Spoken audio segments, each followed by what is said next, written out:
Welcome to V power news బులెటిన్ల ముందుగా headlines.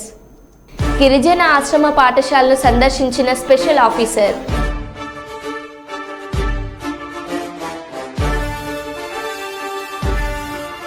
అక్రమ కేసులు పెట్టి నన్ను ఏపీ పోలీసులు అనేక విధాలుగా వేధించారు. సినీ నటి జేత్వాని.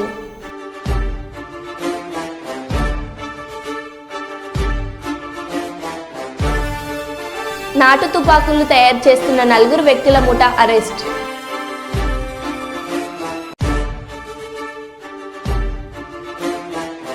హైదరాబాద్లో మరోసారి హైడ్రా కూల్చివేతలు.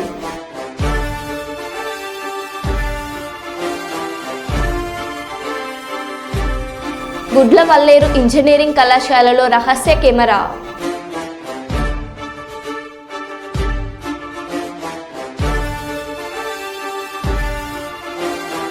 ఇక వివరాల్లోకి వెళ్తే, అభివృద్ధి వికేంద్రీకరణకు మేము కట్టుబడి ఉన్నాము. విశాఖను ఐటీ క్యాపిటల్గా అభివృద్ధి చేస్తాము. రాష్ట్రంలో కొత్తగా ఏర్పాటైన ప్రజాప్రభుత్వం అభివృద్ధి సంక్షేమం 2 కళ్ళలా భావిస్తూ ముందుకు సాగుతుంది. గత ముఖ్యమంత్రి విశాఖలో తన కోసం విలాసవంతమైన ప్యాలెస్ కట్టుకున్నాడు, కానీ ఒక చదరపు అడుగు కూడా ఐటీ స్పేస్ అభివృద్ధి చేయలేదు. ఐటీ పరిశ్రమలకు వెళ్లే రహదారులో వీధి లైట్లు కూడా ఏర్పాటు చేయలేదు. Excited when my team told me that you're going to win with 91,413 votes thereof. I was really excited. We're creating history. That lasted exactly 3 minutes. Before someone came and told me, boss, Palla is going to beat you. Then comes Beam Lee to beat me. Then I was in the 3rd place across the state. And then of course, I had a challenge with Bharat during campaign that Guntur will compete with Vizag in terms of majority, and Vizag people have spoken. We have lost that race. Our commitment is clear to Visakhapatnam. You have great faith on this government. We will deliver on it. Visakhapatnam is going to be the financial capital of Andhra Pradesh. No second thought about it. When it comes to IT, you've seen I've done a lot of work. I had a very short stint, but I did a lot of work. First thing everyone appreciated was we had a stable IT secretary, and we have a really good IT secretary now also. And we will continue on a promise of decentralized development. We promised it in the past, we will deliver on it, no second thoughts. In terms of the way I look at Visakhapatnam, I think we have to rebuild. Because the only thing the previous administration built was a beautiful palace, which I'm yet to see. But no grade A IT space has been created. We were not able to create meaningful jobs. All of you with great hopes have invested in Andhra Pradesh. Your incentives have been delayed for now more than 5 years. Simple things like street lights. I was shocked when I met few of the representatives from the industry. They said, we've been asking the earlier government, give me street lights. And that was not delivered. I really felt bad. I apologized for it. And I said, we'll deliver on it. Street lights honestly is a very small issue that we should be worried about, but that's the kind of problems that you are dealing with, and we are here to resolve any problem that you have, small or big. As an IT minister, I believe in the power of ecosystem. That is what Hyderabad is today. That is what Bangalore is today. Hyderabad basically rode the wave of Y2K. I believe now Vizag can do that with the AI and data centers. If all of you recollect, when I was the IT minister, we created a customized policy back then for Adanis to invest close to $15 billion back then. Now it doesn't mean much in terms of data center. Back then it was huge money. And people were imagining AI, they didn't experience it. But that was the vision with which we worked. We wanted Visakhapatnam to be the data centers AI hub, not for India but for the world. And you've seen the project also did not move. So they were the first people I called. I said, now let's put timelines for each other, and I'm hoping that we will deliver on some good news soon. Apart from that, we are going the top 10 IT companies. We're already reaching out. The Honorable Chief Minister already had a series of meetings with all the representatives of CI. Certain commitments were made. They will be officially announced. I think it will be premature for me to talk about it at this juncture. But our agenda is to rebuild that ecosystem. Hydraa పేరుతో లేనిపోని hype సృష్టిస్తున్నారు. Commissioner Ranganath కేవలం హిందువుల నిర్మాణాలనే కూల్చివేస్తున్నారు. అని BJP assembly floor leader Aleti Maheshwar Reddy అన్నారు. గారు ఈయన కమిషనరా లేకుంటే రాజకీయ నాయకుడా? నాకు అర్థం కానటువంటి అంశం ఏంటంటే కేవలం హిందువుల బిల్డింగ్లు కూల్చడానికి మాత్రమే మీరు ఏమన్నా ఎజెండా తీసుకున్నారా? హైడ్రా కమిషనర్ రంగనాథ్ గారి పరిస్థితి చూస్తూ ఉంటే పని తక్కువ, పబ్లిసిటీ ఎక్కువ. రోజు ఇంటర్వ్యూలకు ఇచ్చేటువంటి సమయం ఒక రాజకీయ నాయకుడిని మించి పబ్లిసిటీ హైప్ కోసం పనిచేస్తున్నటువంటి రంగనాథ్ ఐపీఎస్ గారు. జనరల్గా పొలిటీషియన్స్ పబ్లిసిటీ కోసం తాపత్రయపడతారు, కానీ పొలిటీషియన్స్ కన్నా ఎక్కువ పబ్లిసిటీ తాపత్రయం పడేటువంటి రంగనాథ్ గారు అసలు మీరు ఏం కోరుతా ఉన్నారు, మీ ఎజెండా ఏందో ప్రజానీకానికి చెప్పాల్సిన అవసరం ఉన్నది. అక్రమ కేసులు పెట్టి నన్ను ఏపీ పోలీసులు అనేక విధాలుగా వేధించారని ముంబై సినీ నటి జేత్వాని అన్నారు. నన్ను వేధించిన అధికారులకు సంబంధించి అన్ని ఆధారాలు నా దగ్గర ఉన్నాయి. నా దగ్గర ఉన్న ఆధారాలన్నిటినీ ఆంధ్రప్రదేశ్ ప్రభుత్వానికి అందిస్తాను. మరికొద్ది సేపట్లో ఇక్కడి నుండి విజయవాడకు బయలుదేరి వెళ్తున్నాను. నా కుటుంబ సభ్యులను అనేక రకాలుగా ఇబ్బందులకు గురి చేశారు. ఇప్పుడు ఏపీ ప్రభుత్వం నాకు సపోర్ట్ చేస్తుందని భావిస్తున్నాను. సోషల్ మీడియాలో కొందరు నాపై తప్పుడు ప్రచారాలు చేస్తున్నారు. డబ్బుల కోసం మాట్లాడుతున్నారని నా వ్యక్తిత్వాన్ని హననం చేస్తూ మాట్లాడుతున్నారు. నాకు జరిగిన అన్యాయంపై విచారణ జరిపి న్యాయం చేయాల్సిందిగా కోరుతున్నాను. ఏపీ ప్రభుత్వంపై నాకు పూర్తి నమ్మకం ఉంది అన్నారు.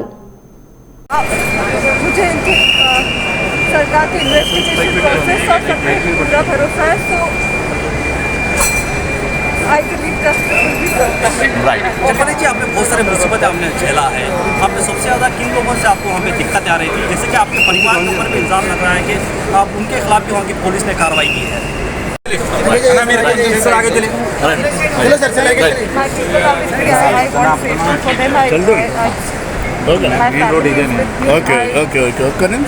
them. I trust the government to keep them very, very safe and no harm is ever done to them. I trust the government on that.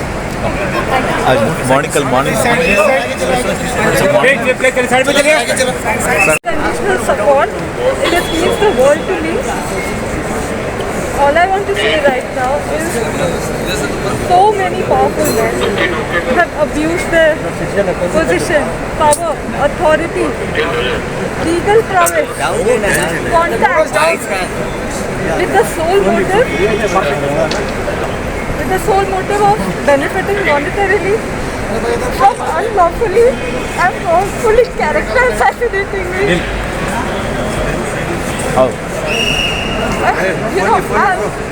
I have full faith in God and the government of Andhra Pradesh and the government of India at large that they will not let innocent suffer like this. I thank you all for your से क्या आपको लगता है कि अब आंध्र प्रदेश आप जाने वाले हैं? क्या उनकी सरकार से आपको उम्मीद है कि आपके साथ इंसाफ हो? I have full faith. I have faith in my innocence, and I'm sure that the government is going to help that come out, and they punish the culprits severely so that they cannot repeat this with anybody else, any vulnerable woman otherwise. नहीं, आपके अफसरों ने, बहुत सारे अफसरों ने अपने नाम लिया है और उसमें आपने दोस्ती जैसी की थी, किस तरह से आपको हटा देते? देखिए, आंध्र प्रदेश की सरकार कह रही है कि हम आपके साथ हैं, यह सरकार का कहना है। వన మహోత్సవంలో ప్రతి ఒక్కరూ పాల్గొనాలి. డిప్యూటీ సీఎం పవన్ పిలుపు. వన మహోత్సవాన్ని ప్రతి ఒక్కరూ సామాజిక బాధ్యతగా తీసుకొని శుక్రవారం నుంచి రాష్ట్ర వ్యాప్తంగా మొదలయ్యే కార్యక్రమంలో విధిగా పాల్గొనాలని డిప్యూటీ సీఎం పవన్ కళ్యాణ్ పిలుపునిచ్చారు. పచ్చదనంతో రాష్ట్రమంతా కలకలరాలని, అదే లక్ష్యంతో కూటమి ప్రభుత్వం ముందుకు వెళ్తుందని ఆయన చెప్పారు. శుక్రవారం వన మహోత్సవ కార్యక్రమం నిర్వహిస్తున్న సందర్భంగా పవన్ కళ్యాణ్ రాష్ట్ర ప్రజలకు వీడియో ద్వారా సందేశం అందించారు. లక్ష్యంగా పనిచేస్తున్నాం. ఈ వన మహోత్సవ కార్యక్రమంలో మరొక ముఖ్య విషయం, వృక్ష జాతుల ఎంపిక చాలా కీలకం. అవి స్వదేశీ వృక్ష జాతులను ఎంపిక చేసుకోవటం చాలా అవసరం. స్థానిక వృక్ష జాతులు నాటడం ద్వారా జీవ వైవిధ్యాన్ని, నేల ఆరోగ్యాన్ని మరియు పర్యావరణం మరియు మానవ ఆరోగ్యాన్ని కాపాడిన వాళ్ళు అవుతాం. అందుకే దేశవాళీ చెట్లు పెంచడం చాలా చాలా అవసరం. మన దేశ భూ వాతావరణ జీవ వైవిధ్యాన్ని ముప్పు కలిగించే అన్య దేశ జాతుల్ని నాటడం మనందరం మానుకోవాలి. చూడటానికి మొక్క ఆకర్షణీయంగా ఉంది, మొక్క నాటితే ఏపుగా పెరిగిపోతుంది, నిర్వహణ ఖర్చులు అని చెప్పి ఎవెన్యూ ప్లాంటేషన్ పేరు మీద గత దశాబ్ద కాలంలో అన్య దేశ వృక్ష జాతులైన కోనాకార్పస్, ఏడాకుల పాల, మడగాస్కర్ ఆల్మండ్, ఆస్ట్రేలియా తుమ్మ లాంటి వృక్ష జాతుల్ని విరివిగా నాటేశాం. వీటి మూలంగా పర్యావరణానికి ప్రయోజనం కంటే కూడా ఆరోగ్యం మీద, భూగర్భ జల సంపద మీద చాలా తీవ్ర ప్రభావం చూపుతూ ఉంది. అందరూ ఆ ప్రాంత జీవ వైవిధ్యాన్ని పెంపొందించే స్వదేశీ జాతులను మాత్రమే నాటాలి అనేది ఏ దేశపు వృక్ష శాస్త్రజ్ఞుల్ని అడిగినా చెప్పే మాట ఇది. కానీ ఆ వాస్తవాన్ని విస్మరించి విదేశీయ మొక్కల మోసుతో రాష్ట్రమంతటా కోనాకార్పస్తో నింపేశారు. కోనాకార్పస్ అసలు మొదట పరిచయం చేసిన అరబ్ దేశాలే దాన్ని నిషేధించినాయి. ఎందుకంటే దాని దుష్ప్రభావాలను గుర్తించిన వెంటనే నిషేధించారు, తీసేశారు. మన దేశంలో తెలంగాణ, గుజరాత్, కర్ణాటక, అస్సాం ప్రభుత్వాలు కూడా వీటిని నిషేధించినాయి. ఈ కోనాకార్పస్ లాంటి విదేశీ వృక్ష జాతుల మూలంగా జరిగే అనర్థాలు చాలా ఉన్నాయి. అవి ముఖ్యంగా మన భూగర్భ జల సంపదను హరించి వేస్తాయి, శ్వాస సంబంధ ఆరోగ్య సమస్యలకి కారణమవుతున్నాయి. కోనాకార్పస్ ఎలాంటి వృక్ష జాతి అంటే పశువులు తినవు, పక్షులు గూడు పెట్టవు, కనీసం పక్షులు కూడా వాలవు. చెట్టుని చేమని ఆధారంగా చేసుకుని బతికే క్రిమికీటకాలు కూడా ఈ చెట్లు జోలికి రావు. పక్షులే దూరంగా ఉండే ఈ మొక్కల్ని మనం మోజులో పడి ఎందుకు వేయాలి అనేది కీలకమైన ప్రశ్న. అందుకే ప్రతి సంవత్సరం జూన్, జూలైతో మొదలై నవంబర్లోని కార్తీక సమారాధన వరకు కొనసాగే ఈ వన మహోత్సవ కార్యక్రమంలో మన స్వదేశీ జాతులైన జీవ ఇంధనంగా ఉపయోగపడే కానుగ, వేప, చింత, ఉసిరి, శ్రీగంధం, ఎర్రచందనం, రావి, మర్రి, రేల, దిరిసెన, సీత, అశోక, మారేడు, నేరేడు, దేవకాంచనం, తెల్లమద్ది, మామిడి, కదంబం, జమ్మి, వెలగ, సీతాఫలం ఇలాంటి ఇంకా ఎన్నో మన జాతుల మొక్కల్ని నాటాలని అందరినీ అభ్యర్థిస్తున్నాం, కోరుకుంటున్నాం. 29% ఉన్న మన పచ్చదనాన్ని 50% తీసుకెళ్లే లక్ష్యంగా చంద్రబాబు నాయుడు గారి నాయకత్వంలో కూటమి ప్రభుత్వం పనిచేస్తుంది. అందరం కలిసి పచ్చదనాన్ని పెంచుకుందాం, పర్యావరణాన్ని కాపాడుకుందామని తెలియజేసుకుంటూ జై హింద్. లేడీస్ టాయిలెట్స్లో రహస్య కెమెరా గుర్తించిన విద్యార్థినులు. ఒక్కసారే ఉలిక్కిపడి ఆందోళనకు దిగిన విద్యార్థుల సమూహం. వీ వాంట్ జస్టిస్ అంటూ గొంతెత్తిన విద్యార్థులు. గౌప్యంగా ఊహించేందుకు ప్రయత్నం చేస్తున్న గుడ్లవల్లేరు ఇంజనీరింగ్ కళాశాల యాజమాన్యం. మీడియా సమాచారం అందకుండా ఎక్కడికక్కడ జాగ్రత్త పడి గేట్లు వేయిస్తున్న కళాశాల యాజమాన్యం.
మాట్లాడటానికి ఏమన్నా ఉండాలి కదా, సర్వీస్ వెళ్ళిపోతారు.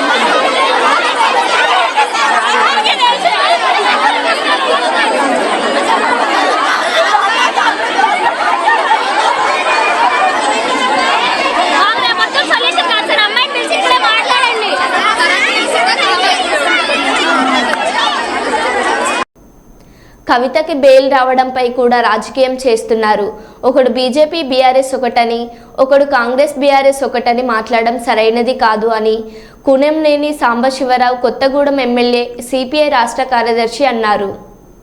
ఇప్పుడు కవితమ్మ విడుదల వచ్చింది, దీన్ని కూడా రాజకీయం చేస్తున్నారు. కవిత తప్పు చేసిందో ఒప్పు చేసిందో that is to be decided in the courts.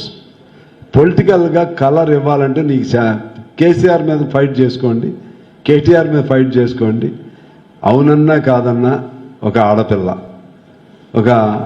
ఆడపిల్ల అమ్మాయి సరే తప్పు జరిగితే let courts decide. Already court has given a verdict releasing her on bail. దానికి సంబంధించి బీజేపీ బీఆర్ఎస్లు కలిసిపోతున్నాయని ఒకడు అంటాడు, ఒకడేమో కాంగ్రెస్ బీఆర్ఎస్ఏ కలిసిపోతుందని ఒకడు అంటాడు. అసలు ఏమన్నా సందర్భం ఉందా? ఏదన్నా అసలు వాళ్ళు మాట్లాడేదానికి రిలేటెడ్గా ఏమన్నా ఉందా? రాజకీయాల కోసం మాట్లాడటం వలన అది కరెక్ట్ కాదు. రామగుండం కమిషనరేట్ పరిధిలో అనాధికారిక వాహనాలకు ప్రెస్, ఆర్మీ, పోలీస్, ఇతర స్టిక్కర్లను ఉన్న నెంబర్ ప్లేట్స్ సరిగా లేని వాహనాలపై special drive. Police commissioner M Srinivas IPS అర్హత లేని వాహనాలపై ఉండే ప్రెస్, ఆర్మీ, పోలీస్, ఇతర శాఖల స్టిక్కర్లు ఉంటే తొలగించాలని, వాహనాలకు నంబర్ ప్లేట్స్ ప్రభుత్వం నిర్దేశించిన విధంగా ఉండాలని, వాహనాలకు బ్లాక్ ఫిలింలు తొలగించాలని, వాహనాలకు సంబంధించిన సరైన ధృవపత్రాలను కలిగి ఉండాలని, ద్విచక్ర వాహనదారులు కంపెనీ నుండి వచ్చిన సైలెన్సర్ కాకుండా మాడిఫై చేస్తే వాటిని సైరన్లు సెప్టెంబర్ 2వ తేదీలోపు తొలగించాలని, వాహనదారులకు ముందస్తు సమాచారం ఇవ్వడం జరుగుతుందని, సెప్టెంబర్ 3వ తేదీ నుండి రామగుండం పోలీస్ కమిషనరేట్ పరిధిలోని పెద్దపల్లి, మంచిర్యాల జోన్ పరిధిలో ప్రతిరోజు స్పెషల్ డ్రైవ్ నిర్వహించి నిబంధనలకు విరుద్ధంగా ట్రాఫిక్ నిబంధనలను ఉల్లంఘించిన వారికి జరిమానాలు విధిస్తామని, వాహనాలు సీజ్ చేయడం జరుగుతుందని Ramagundam police commissioner M Srinivas IPS IG గారు ఒక ప్రకటనలో తెలిపారు. ఈ సందర్భంగా సిపి గారు మాట్లాడుతూ, కొన్ని చోట్ల కొంతమంది పోలీస్, ఆర్మీ, ఇతర డిపార్ట్మెంట్ స్టిక్కర్ మీడియా సంస్థలో పనిచేయుచున్న ప్రెస్ అని యథేచ్ఛగా తమ వాహనాలపై వేసుకొని తిరుగుతున్నారని, వాటిని వెంటనే తొలగించాలని, లేని ఎడల చట్టపరమైన చర్యలు తీసుకుంటామని సిపి హెచ్చరించారు. పేపర్స్ అన్నీ కూడా డిజిటల్లో పెట్టుకోవచ్చు, ఫిజికల్గా కాపీ పెట్టుకోకుండా కానీ యాప్లో పెట్టుకోవచ్చు. బట్ మీ వెహికల్ మీ పేరు మీద రిజిస్టర్ అయి ఉండాలి. ఎట్టి పరిస్థితుల్లో కూడా మైనర్స్కి వెహికల్స్ యజమానులు ఇవ్వకూడదు. ఇలాంటివన్నిటికి సంబంధించి కూడా స్పెషల్ డ్రైవ్ నిర్వహించబోతున్నాము. అలాగే కార్స్ సంబంధించి పేపర్స్ అన్నీ కరెక్ట్గా ఉండాలి, ఇన్సూరెన్స్ కరెక్ట్గా ఉండాలి. దాని తర్వాత వాటికి ఎక్స్ట్రా ఫిట్టింగ్స్ అనేది ఆర్టీఓ అప్రూవల్ లేకుండా చేయకూడదు, మోడిఫికేషన్స్ చేయకూడదు. అలాగే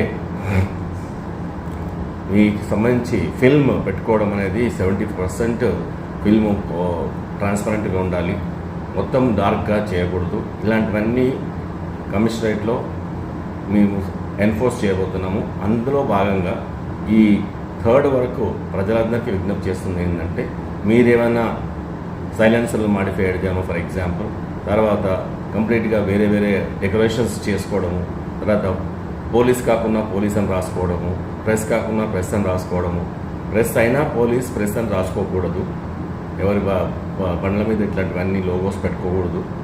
సో ఇలాంటివన్నీ చేయకుండా ఉండడానికి మీకు అందరికీ ఈ 3వ తారీఖు వరకు టైం ఇస్తున్నాము.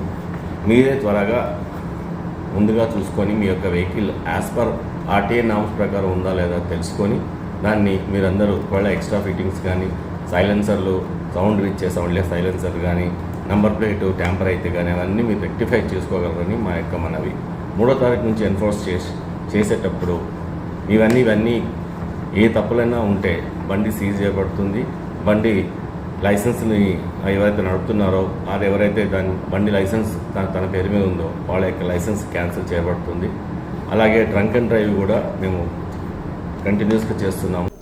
శ్రీవారి లడ్డూ ప్రసాదం విక్రయ విధానంపై కొన్ని సోషల్ మీడియా ఛానళ్లు దుష్ప్రచారం చేస్తున్నాయని తితిదే అదనపు ఈవో వెంకయ్య చౌదరి అన్నారు. అపోహాలు, అవాస్తవాలు నమ్మవద్దని భక్తులకు విజ్ఞప్తి చేశారు. లడ్డు విక్రయ విధానంలో ఎలాంటి మార్పు లేదని స్పష్టం చేశారు. లడ్డు ప్రసాదం బ్లాక్ మార్కెట్ దళారులను అరికట్టేందుకు చిన్న మార్పులు చేసినట్టు చెప్పారు. దర్శనం టికెట్లు, టోకెన్లు లేని భక్తులకు ఆధార్ కార్డు నమోదుతో 2 లడ్డులు విక్రయిస్తామని తెలిపారు. దర్శన టికెట్, టోకెన్ కలిగిన భక్తులకు ఉచితంగా 1 లడ్డుతో పాటు 4 నుంచి 6 లడ్డులు విక్రయిస్తున్నామని వెల్లడించారు. సామాన్య భక్తులకు మేలు చేసే విధంగా లడ్డు విక్రయ విధానం కొనసాగుతుందన్నారు. లడ్లకు సంబంధించి మేము చేసిన కొద్ది పరిశోధనలో కానీ మా దృష్టికి వచ్చిన విషయాలన్నింటినీ కూడా పరిగణలో తీసుకొని ఒక చిన్న మార్పు చేయడం జరిగింది. దాని ప్రకారం చాలామంది దర్శనం లేకుండా కేవలం లడ్లు మాత్రమే కొనుక్కొని మధ్యవర్తులుగా దళారులుగా మార్కెట్లో సేల్ చేయడం జరుగుతుంది. దానివల్ల బ్లాక్ మార్కెట్ డెవలప్ అయ్యడం ఈ మధ్యకాలంలో జరిగింది. మేము ఈరోజు విజిట్ చేసినప్పుడే మేము మెట్లెక్కుతుంటేనే ఒక వ్యక్తి 3 బ్యాగుల్లో తీసుకెళ్తాడు. అసలుకే వడలు చాలా తక్కువగా ఉంటే దర్శనం చేసుకున్నాడంటే దర్శనం చేసుకోలేదు ఆమె. సో ఇవన్నిటిని మేము ఆల్రెడీ ఈరోజు చూడంగా మాకు ఆ దృష్టికి వచ్చింది. ఆల్రెడీ మా దృష్టికి చాలాసార్లు ఇది వచ్చింది. వచ్చిన తర్వాత అన్ని విషయాలను పరిగణలో తీసుకొని దర్శనం లేని వాళ్ళకి దర్శనం చేసుకోకుండా కేవలం లడ్లు మాత్రమే కొనుక్కొని మార్కెట్లో విక్రయించే వాళ్ళకి మాత్రం ఆధార్ తీసుకొని 2 లడ్లు మాత్రం విక్రయించడం జరుగుతుంది. దీంట్లో సామాన్య భక్తులకి వాళ్ళ యొక్క బెనిఫిట్ కోసమే ఈ చర్యలు తీసుకోవడం జరిగింది. సామాన్య భక్తులు దీనివల్ల సామాన్య భక్తులు దర్శనం చేసుకున్న వాళ్ళకి లడ్లు ఎక్కువ ఇవ్వటం ఏర్పాటు చేయడం జరుగుతుంది. సో బ్లాక్ మార్కెట్ను అరికట్టడం ఇది ఒక ఉద్దేశం.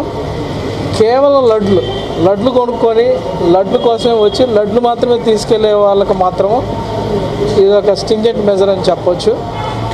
బ్రాడ్గా ఓవరాల్గా ఇది భక్తులకి టీటీడీలో ఓవరాల్ అడ్మినిస్ట్రేషన్ కూడా మంచి కన్వీనియంట్ డెసిషన్ అని ఆల్రెడీ చాలామంది అప్రిషియేట్ కూడా జరిగింది.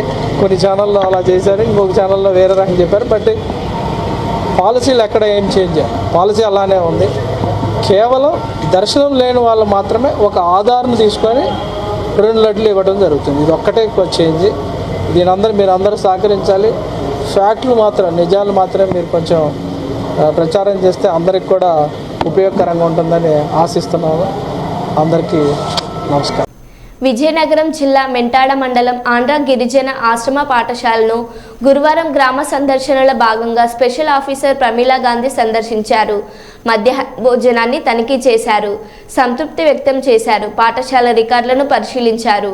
ఈ కార్యక్రమంలో sarpanch Sara Bhimarao, MPDO Pandranki Teevri Vikramarao, MEO Varma, head master Srinivasarao, పాఠశాల సిబ్బంది తదితరులు పాల్గొన్నారు.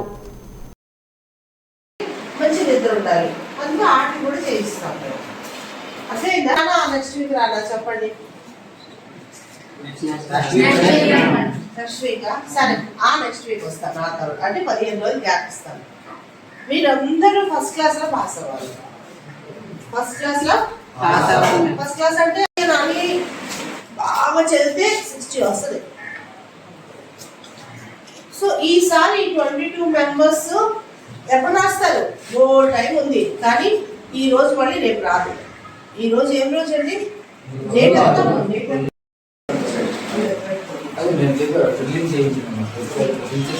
యాక్సిడెంట్ అవుతుంది ఇంప్రూవ్ కాదు కదా.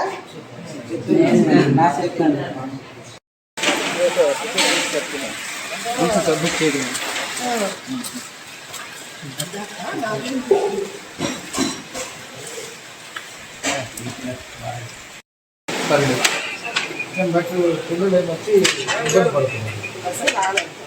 అందుకే సాంబార్ కూడా పెడుతున్నారు. రసమాయి రసం, సాంబార్ సాంబార్ ఎక్స్ట్రా పెడుతున్నారు. 77 మేడం. ఎక్కువ వేస్తారు అన్నం కావలేదు కదా అమ్మా. అన్నం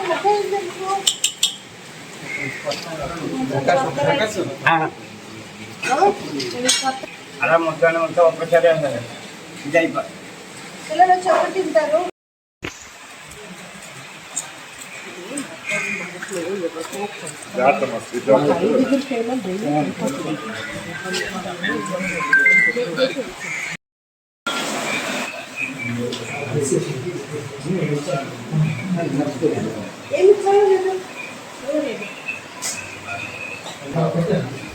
ప్రైవేట్ స్కూల్ అయ్యి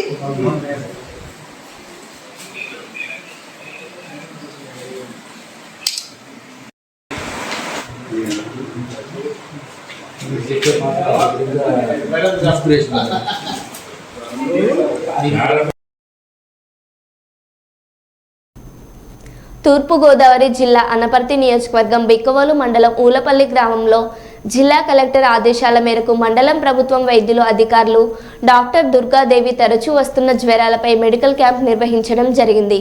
ఈ క్యాంపులో గ్రామంలో ఎక్కువగా జ్వరాలతో బాధపడుతున్న ప్రజలకు 2-3 రోజులు జ్వరంతో ఉన్నవారు కీ ర్యాపిడ్ టెస్టులు చేసి మలేరియా డెంగ్యూ వ్యాధులపై పరీక్షలు నిర్వహించడం జరిగింది. ఈ సందర్భంగా డాక్టర్ దుర్గాదేవి మాట్లాడుతూ ప్రజలు అందరూ జాగ్రత్తగా ఉండాలి అని, ప్రతి ఒక్కరూ ఇంటి పరిసరాలను శుభ్రంగా ఉంచుకోవాలి, దోమలు ఎక్కువగా నిల్వ ఉన్న ప్రదేశాలు శుభ్రం చేయాలి, బయట ఉన్న పదార్థాలు ఈగలు వాలకుండా చూడాలి, గోరువెచ్చని నీరు త్రాగడం వంటి జాగ్రత్తలు తీసుకోవాలి. అలాగే మండలంలో ప్రతి ఒక్కరూ శుక్రవారం ఫ్రైడే అనే కార్యక్రమం కూడా జరుగుతుంది.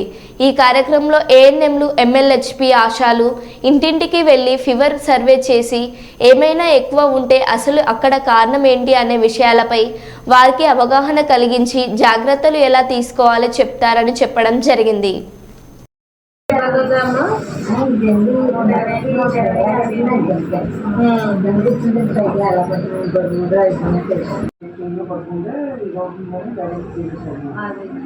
దానికోసమని ఎవరికైనా ఒక 2-3 days ఫీవర్కి ఖచ్చితంగా మన పిహెచ్లో అయితే ఇంకా సిబిపి మన కౌంట్ ఎంత ఉంది